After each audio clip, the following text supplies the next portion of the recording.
Revolution from Your Bed, Season 3, Episode 6. Welcome back. I want to talk to you today about a subject that I found super interesting. A lot of patients are asking me, we want to change healthcare. We want to do something. The only thing we think about doing is to start our own patient movement or patient group. But we don't know enough about the other side. I want to bring up an idea today. I want to talk about the options for patients to study, even remotely, better maybe remotely because of our chronic situation, health management and policy. Stay tuned. This episode content was taken from a video interview with me, so apologies for the differences in quality.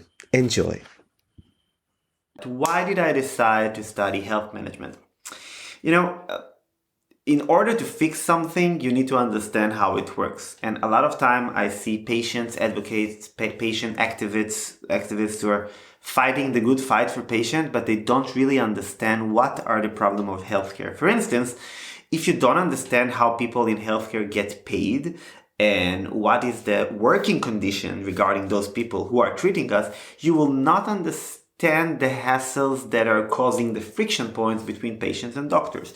So as a patient advocate and as a medical health social entrepreneur, I said, what is the best education I can do as a master degree? So the natural thing to do was to do an MBA. The problem with MBA is that it's super generalistic, and basically the main thing about an MBA, other than case studies, if you have no experience whatsoever, and learning some finance and look at reports and kind of looking how the entity called company is working, there are a lot of criticism about there is a lot of criticism about MBAs, saying that it's not practical enough. And some people claim that you can do different courses online or program like Art MBA, the Power MBA, or other Quantic, Art MBA, Power MBA, Quantic, or other short programs or courses from Coursera and so on that will teach you the same thing. And I thought, okay, if I'm doing an MBA, maybe I should do a healthcare MBA. That's how I can combine the healthcare management, financing, economy stuff that I need to understand and learn better how to manage my own project. Because not all of my projects are businesses. Actually, a lot of them are social, but social NGOs and so on are moving also towards the social business realm, in which you have to have some sort of a sustainability model, that you're not only dependent on money coming from donations, you can also provide services or value, so you can kind of balance your income and outcome of expenditure of money. The problem was, again, that I thought, yeah, but if I'm learning an MBA right now, I'm stepping a bit again more into the entrepreneurial mode, which is wonderful, but I'm kind of neglecting healthcare. And you need to understand, somebody in my position, that you wake up in the morning and you do yoga and stuff, but afterwards every day is a new day. Like one day you're working on your startup, another day you're mentoring other startups, and another day you're working on charity, another day you're speaking in a conference, and then you working with the hospital as an advisor or doing social media stuff. It's very diverse. There is no single education that was perfect for me. So the main decision was either I should do a clinical education, like going back to medical school, RN, like a registered nurse, or nutrition, or anything clinical to give me more credibility working with healthcare system, or to come from the other side, maybe doing something that is more administrative or managerial. And it's not only about the title. There are a lot of degrees out there for health economics or healthcare management. And I must say that most of them are not really approachable for people like me. I'm 100% disabled, even though I'm functioning enough, but there are good days and bad days. I'm refusing to pay $20, $30, $40, $50,000 for education. I think that it simply doesn't worth it. The only time that it's worth it is if you study something that you're definitely going to get hired. If you're studying an MBA in a top school, you're probably going to increase your income in 30, 40, 50, maybe more percent. So you kind of returning maybe in 1 year or so the tuition that you paid. I didn't want to do it. And I live in Europe. It's a bit different. Most of studies here are free, are almost free. But I needed to either get a scholarship and study in a structure that is better for me, or do it completely the other way around, or find a place that I can kind of pour myself into and mold myself into, and kind of also help shape the place like it's shaping me. It was a very hard decision. I enrolled into many universities, I think 7 universities, mainly in the fields of healthcare management, business management, health, economic and management, public health, global public health. All those were kind of my options on the table, and it was extremely hard. I think that it's really needed that we will have a professional patient leadership program, and I've been working on it with the patient school. We are developing something in this direction. But if I could have a specific structure that will combine patient advocacy, innovation, healthcare management, it would have been amazing. So I thought, what can serve it all? Eventually, I found an amazing program at MCI Innsbruck. It's the Management Center Innsbruck. It's a business school in Innsbruck, Austria, that has a huge international focus. And the program there is called Health and Social Management, and it's a combination between business management, social and NGO and social business management, entrepreneurship, healthcare system, healthcare management, healthcare economics.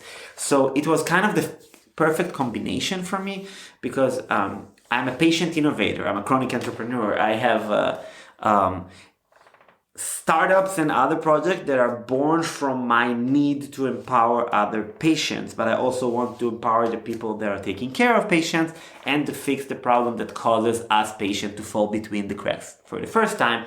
And I think that MCI is doing an amazing job in teaching you basically to be a leader in healthcare, really. But some people take it to consultancy, some people start NGOs, some people start startups, some people work for social national organization or health research organizations. It's very diverse. That was my decision. The reason I did it also was because it's the kindest place I've ever seen in terms of academics. They treated me so well with my many problems, my illness, visa issues when you come to Europe, everything regarding finance. It was just amazing. I got a full scholarship to study because I have a chronic illness, because it's super hard for me to deal with school. The time is pretty flexible. They're doing an amazing job, and I truly think that I made a good choice. Health management is my way to kind of equal the field with leaders in healthcare, and not being from this uneducated patient trying to say something. I think now my education coming, like, I have a paramedicine education, so I have a clinical experience and education that it spans almost 10 years. I was in policy making, I was in think tanks, consulting and so on, but eventually also in terms of education, some of those fields, US, Europe, places like this, I know it's in China the same, really care about your degree as well. And I cannot just come and talk about healthcare without understanding health, without understanding the care itself system, the finance behind it, how it's managed, and the innovation involved and needed to be done, the management skills needed to be done, and also the biology and actually the health part of it.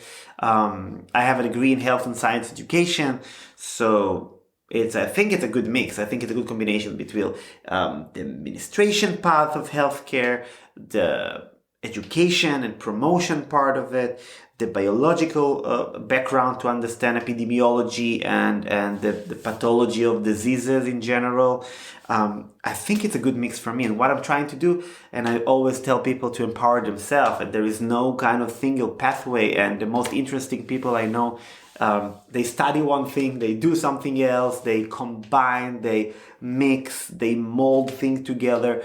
So for me, I'm trying to, first of all, create a new profession. I want to have people as real chief patient officers or patients in residence, and as a profession. I want every organization that have any interface with patients to actually hire patients for leadership roles, at least as an advisor that will help you deal with your users, and which are humans. And if they're patients, you really have to have an advice of some expert. There are a handful of people in the world there are only a handful of people in the world that I can say that have the right skill set. But this is one of the reasons I want to develop it, and I want to write my thesis on empowering patients, patient leadership, something along these lines, so I can help mold it.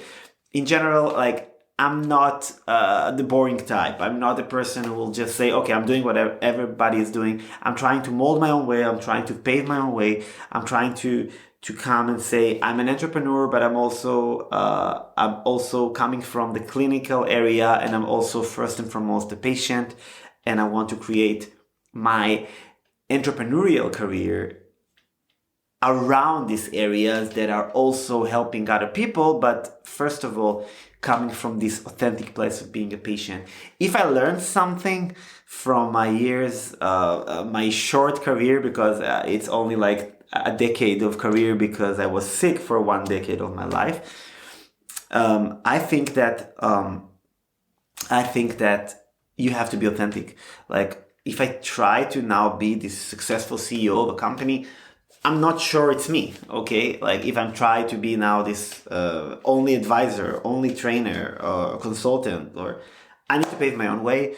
And it's very important for me to talk to people and to advocate. So I'm in social media, I'm doing public speaking, I'm writing books and articles. I'm trying to do everything around the fact that health should be promoted and people should be empowered in general. Humans should be empowered. I'm learning as I go. I really believe that this degree might be the next step of helping me understand what else to fix or what I need to break inside the system to rebuild. And I would love to get comments like, how did you choose your training or your education? Like, if you're a patient leader, how did you reach where you reached? If you're a healthcare leader, how did you reach where you reach? I want to kind of meet you in the middle and understand where do we all come from. And I will see you in the next time.